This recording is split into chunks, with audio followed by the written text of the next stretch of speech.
호감 가는 사람들은 이 말을 쓴다. 기억하고 따라해라. 그대들은 처음 만난 자리에서 왠지 모르게 마음이 편안해지는 사람을 만난 적이 있는가? 특별히 잘생긴 것도 아니고 대단한 지위를 가진 것도 아닌데 그 사람 곁에 있으면 이상하게 긴장이 풀렸던 기억 말이다. 반대로 아무런 잘못도 하지 않았는데 어딘가 불편하게 느껴지는 사람도 있었을 것이다.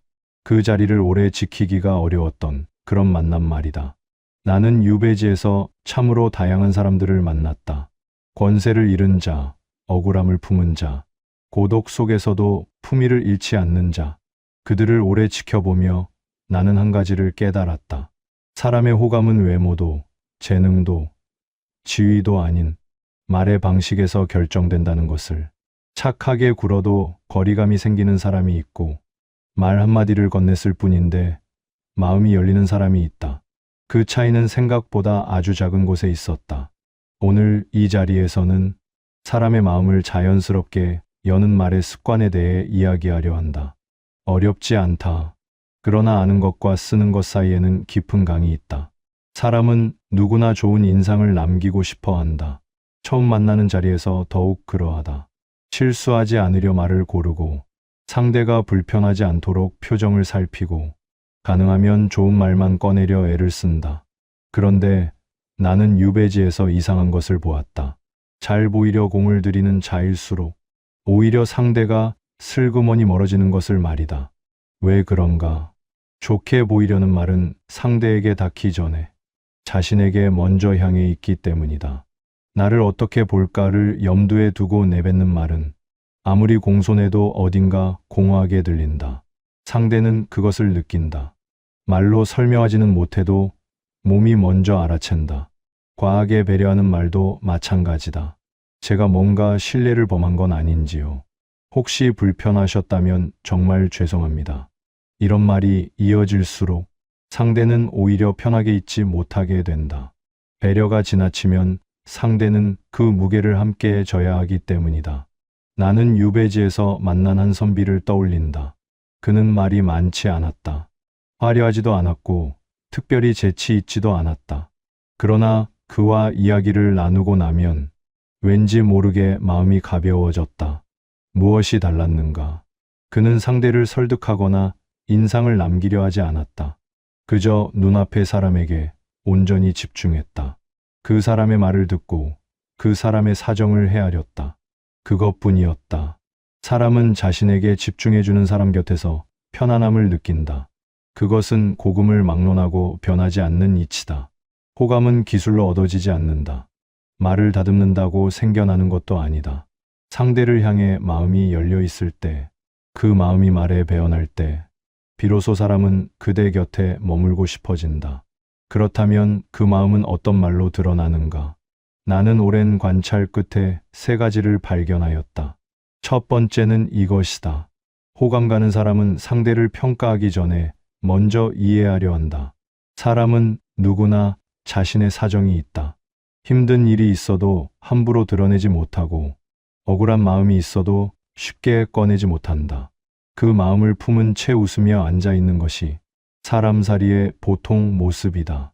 그런데 어떤 말은 그 마음의 문을 닫아버린다. 그럴 수도 있지만 그건 좀 아닌 것 같습니다.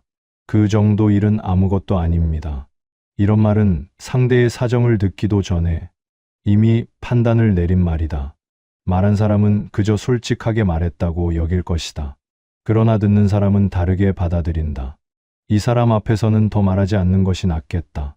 그 순간 마음의 문이 닫힌다. 나는 유배지에서 이런 일을 숱하게 보았다.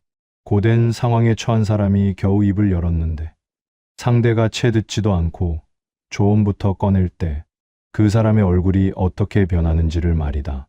말은 이어졌지만 마음은 이미 자리를 떴다. 반대의 경우도 보았다. 어떤 이는 이렇게 말했다. 그 상황에서는 그럴 수밖에 없었겠구나. 많이 힘드셨겠습니다. 길지 않은 말이었다. 특별한 해결책도 없었다. 그러나 그 말을 들은 사람은 눈빛이 달라졌다. 긴장이 풀리고 말이 더 깊이 흘러나왔다. 왜 그런가? 사람은 이해받았다고 느끼는 순간 비로소 상대에게 마음을 연다. 조언보다 먼저 필요한 것은 공감이고, 공감보다 먼저 필요한 것은 인정이다. 그럴 수 있었다. 그 마음이 틀린 것이 아니다. 이 한마디가 때로는 긴 설명보다 깊이 닿는다. 상대의 상황을 인정하는 말은 틀림을 옳다고 바꾸는 말이 아니다. 그 사람이 그렇게 느꼈다는 것, 그 사람의 사정이 있었다는 것을 먼저 받아들이는 태도다. 그 태도가 말에 담길 때 사람은 그 자리가 안전하다고 느낀다. 더 말해도 된다고 여기게 된다. 그것이 호감의 첫 번째 뿌리다. 두 번째는 이것이다. 호감 가는 사람은 대화를 이어가는 말을 쓴다. 대화에는 두 종류의 사람이 있다. 말이 끝나면 자연스럽게 다음 말이 이어지게 만드는 사람, 그리고 말이 끝나면 묘한 침묵이 흐르게 만드는 사람이다. 그 차이는 말의 양이 아니다. 말을 많이 하는 사람이 대화를 살리는 것도 아니고, 조용한 사람이 대화를 죽이는 것도 아니다. 차이는 방향에 있다. 대화를 끊는 사람은 상대의 말을 받아 자신의 이야기로 돌려버린다. 저도 그런 적 있습니다. 저는 그것이랑 비슷한데, 제 경우엔 상대의 말이 채 마무리되기도 전에 이야기의 흐름이 자신에게로 넘어온다. 말한 사람은 기분 나쁘지 않을 수 있다. 그러나 어느 순간 더 말하고 싶은 마음이 사라진다. 내 이야기를 하고 싶었는데 어느새 상대의 이야기를 듣고 있기 때문이다. 나는 유배지에서 이런 대화를 수없이 목격했다. 저마다 하고 싶은 말이 많은 곳이었다. 억울함도 그리움도 두려움도 쌓인 곳이었다. 그런데 어떤 이의 주변에는 항상 사람이 모였고, 어떤 이의 주변에는 사람이 오래 머물지 않았다. 사람이 모이는 이의 말하는 방식은 달랐다. 그는 상대의 말이 끝나면 이렇게 물었다. 그래서 그때 어떻게 하셨습니까? 짧은 물음이었다. 그러나 그 물음 하나가 상대의 이야기를 한 겹 더 열어젖혔다. 이것이 대화를 살리는 질문의 힘이다. 질문은 상대에게 말할 공간을 내어주는 행위다. 나는 그대의 이야기에 관심이 있다는 신호다. 그 신호를 받은 사람은 자신이 존중받고 있다고 느낀다. 그리고 그 느낌은 자연스럽게 호감으로 이어진다. 반대로 대화를 끊는 말도 있다. 그건 아닌 것 같습니다. 저는 그렇게 생각하지 않습니다. 이런 말은 틀린 말이 아닐 수 있다. 그러나 상대의 말문을 닫아버린다. 대화는 옳고 그름을 가리는 자리가 아니다. 서로의 마음을 나누는 자리다. 그 자리에서 필요한 것은 정확한 판단이 아니라 상대의 말이 더 흘러나올 수 있는 여백이다. 호감 가는 사람은 그 여백을 만들 줄 안다. 말을 줄이고 질문을 건네고 상대의 이야기가 끝까지 펼쳐지도록 기다린다. 그것이 대화를 살리는 두 번째 방식이다. 세 번째는 이것이다. 호감 가는 사람은 자신을 드러내기보다 상대가 드러나도록 말한다. 사람은 누구나 인정받고 싶어 한다. 자신이 겪어온 것, 알고 있는 것, 해낸 것들을 누군가에게 알리고 싶어 하는 마음은 부끄러운 것이 아니다. 그것은 사람이라면 누구나 품고 있는 자연스러운 욕구다. 그러나 그 욕구를 말로 채우려 할 때 종종 반대의 결과가 생긴다. 자신의 경험을 앞세우는 말, 자신이 더 많이 안다는 것을 드러내는 말, 상대보다 한 발 앞서 있다는 것을 확인시키는 말. 이런 말들은 듣는 사람의 마음 속에 은근한 거리감을 만든다. 틀린 말이 아니어도 불편한 이유가 여기에 있다. 나는 유배지에서 학식이 높은 선비들을 많이 만났다. 그 가운데 어떤 이는 만나고 나면 왠지 모르게 내가 작아진 느낌이 들었다. 그가 나쁜 사람이어서가 아니었다. 그의 말이 항상 자신을 향해 있었기 때문이다. 무슨 이야기를 꺼내도 결국 그의 이야기, 그의 식견, 그의 경험으로 귀결되었다. 반면 또 다른 이가 있었다. 그는 내가 말을 꺼내면 고개를 끄덕이며 물었다. 그때 선생께서는 어떤 마음이셨습니까? 그 생각을 어떻게 갖게 되셨는지 더 듣고 싶습니다. 그와 이야기를 나누고 나면 내가 무언가를 더 잘 알게 된 느낌이 들었다. 그가 가르쳐 준 것이 아니었다. 그가 나의 말을 끌어내 주었기 때문이다. 내 안에 있던 생각이 말로 나오면서 나 스스로 정리가 된 것이었다. 그것이 진정한 말의 힘이다. 상대를 드러나게 하는 말은 상대의 가치를 높여주는 말이다. 그대가 흥미롭다는 것, 그대의 이야기가 들을 만하다는 것, 그대의 경험이 의미 있다는 것을 말로 전해주는 것이다. 사람은 자신을 가치 있게 여겨주는 사람을 좋아한다. 그것은 아첨이 아니다. 진심으로 상대에게 귀를 기울이는 태도다. 어떻게 하면 상대를 드러나게 할 수 있는가? 먼저 자신의 이야기를 아끼는 것이다. 할 말이 있어도 잠시 접어두고 상대의 말이 더 깊이 흘러나오도록 기다리는 것이다. 그리고 상대의 말 가운데 빛나는 부분을 찾아 돌려주는 것이다. 그 생각은 참으로 깊습니다. 그런 경험을 하셨군요. 쉽지 않으셨겠습니다. 이런 말은 상대의 이야기에서 건져낸 말이다. 내가 만들어낸 말이 아니라 상대가 먼저 내어준 것을 다시 건네는 것이다. 그 말을 받은 사람은 자신이 제대로 보였다고 느낀다. 이해받았다고 느낀다. 그리고 그 느낌은 어떤 칭찬보다 오래 남는다. 나는 긴 유배 생활 동안 깨달았다. 사람의 마음을 얻는 것은 자신을 크게 보이는 일이 아니라는 것을, 상대를 크게 보이게 해주는 일이 결국 자신을 더 크게 만든다는 것을. 말이란 그런 것이다. 내가 앞으로 나갈수록 상대는 물러서고, 내가 물러설수록 상대는 앞으로 나온다. 그리고 상대가 앞으로 나왔을 때 그 자리를 만들어준 사람을 기억한다. 그것이 사람을 끌어당기는 말의 세 번째 태도다. 지금까지 세 가지를 이야기했다. 상대의 상황을 먼저 인정하는 말, 대화가 이어지도록 여백을 만드는 말, 상대가 드러나도록 자신을 아끼는 말. 이 세 가지는 서로 다른 방식처럼 보이지만 하나의 뿌리에서 나온다. 그것은 바로 이것이다. 호감 가는 말은 모두 상대를 향해 있다. 말을 잘한다는 것은 유창하게 말하는 것이 아니다. 재치 있는 말을 꺼내는 것도 아니다. 상대가 이 자리에서 편안하다고 느끼도록 말의 방향을 조율하는 것이다. 나는 유배지에서 말 잘하는 사람을 많이 보았다. 막힘없이 이야기를 풀어내고 좌중을 웃기고 감탄하게 만드는 사람들 말이다. 그러나 그런 사람들이 항상 호감을 얻는 것은 아니었다. 오히려 말수가 적고 조용한 사람이 더 깊은 신뢰를 얻는 경우가 많았다. 그 사람의 말은 언제나 상대를 향해 있었기 때문이다. 자신을 위한 말이 아니라 눈앞의 사람을 위한 말을 골랐기 때문이다. 사람은 자신을 위해 말하는 사람보다 자신을 향해 말하는 사람에게 마음을 연다. 그 차이는 아주 작다. 그러나 쌓이면 크다. 한 번의 대화에서는 느끼지 못할 수 있다. 그러나 몇 번을 만나고 나면 사람은 자연스럽게 알게 된다. 저 사람 곁에 있으면 편하다는 것을, 저 사람과 이야기하고 나면 기분이 좋아진다는 것을. 그것이 호감이다. 호감은 단번에 만들어지지 않는다. 말 한마디로 생겨나지도 않는다. 상대를 향해 있는 말들이 조용히 쌓여 만들어지는 것이다.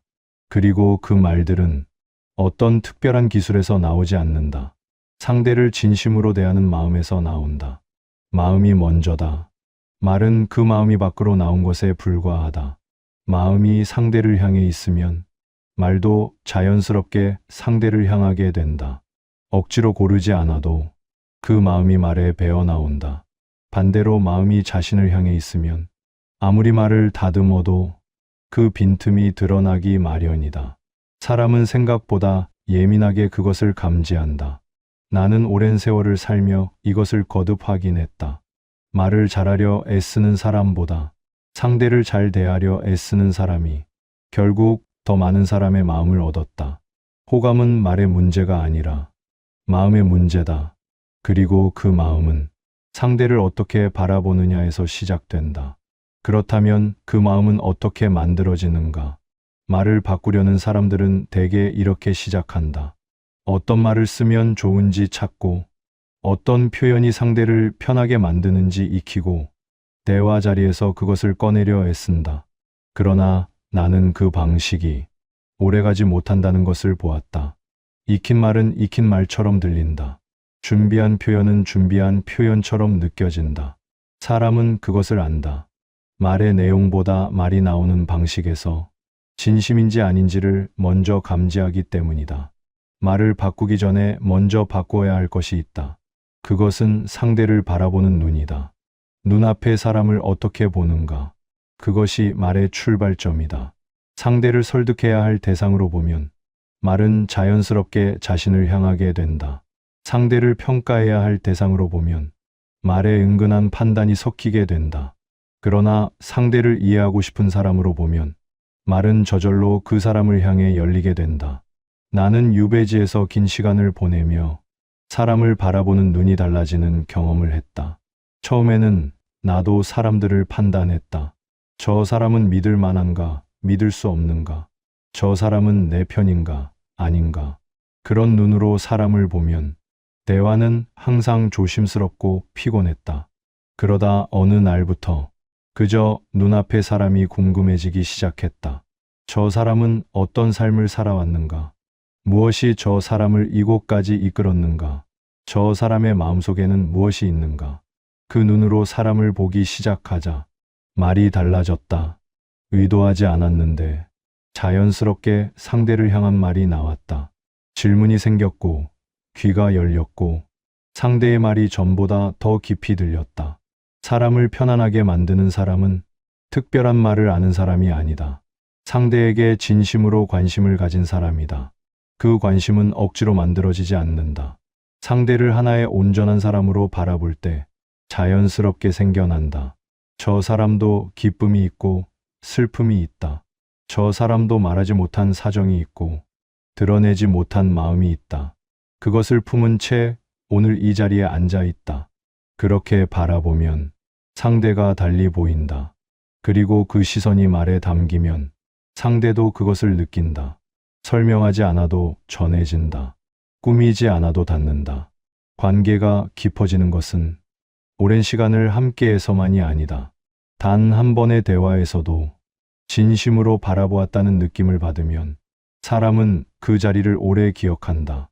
그대들이여, 말을 고치려 하기 전에 먼저 상대를 바라보는 눈을 바꾸어라. 그것이 모든 말의 시작이다. 사람의 말은 그 사람을 담는다. 무엇을 말하느냐보다 어떻게 말하느냐가 그 사람의 됨됨이를 드러내고 어떻게 말하느냐보다 누구를 향해 말하느냐가 그 사람의 마음 깊이를 보여준다. 나는 평생을 글을 쓰고 사람을 관찰하며 살았다. 벼슬길에서도 유배지에서도 수많은 말들이 오가는 자리에 있었다. 그 긴 세월 동안 내가 얻은 결론은 단순하다. 사람의 마음을 여는 말은 화려하지 않다. 어렵지도 않다. 그저 상대를 향해 있을 뿐이다. 인정해주는 말 한마디, 이야기를 더 꺼낼 수 있게 해주는 물음 하나, 상대의 말에서 빛나는 것을 찾아 돌려주는 태도, 이것들이 쌓여 관계가 만들어진다. 거창한 것이 아니다. 대단한 웅변이 필요한 것도 아니다. 눈앞의 사람을 진심으로 대하는 것, 그것이 전부다. 그러나 그 전부가 쉽지 않다는 것도 안다. 사람은 자신도 모르게 자신을 향해 말하게 된다. 인정받고 싶고, 잘 보이고 싶고, 틀리지 않았다는 것을 확인받고 싶어 한다. 그것은 부끄러운 욕구가 아니다. 다만 그 욕구가 앞서면 말이 상대에게 닿지 못한다는 것을 기억하면 된다. 말을 잘하려 애쓰지 말라. 상대를 잘 대하려 애써라. 말은 그 다음에 따라온다. 나는 유배지에서 홀로 긴 밤을 보내며 사람이 그리웠다. 말을 나눌 수 있는 사람, 내 이야기를 들어줄 수 있는 사람, 내 마음을 알아주는 사람이 그리웠다. 그 그리움 속에서 나는 깨달았다. 사람이 사람에게 줄 수 있는 가장 큰 것은 재물도 지식도 지위도 아니라는 것을 온전히 들어주는 것, 진심으로 바라봐 주는 것, 그것이 사람이 사람에게 줄 수 있는 가장 깊은 선물이라는 것을 그대들이여 오늘 만나는 사람에게 그 선물을 건네보라. 말을 먼저 고르지 말고 마음을 먼저 열어라. 그러면 말은 저절로 따라올 것이다. 그리고 그 말을 받은 사람은 오래도록 그대를 기억할 것이다.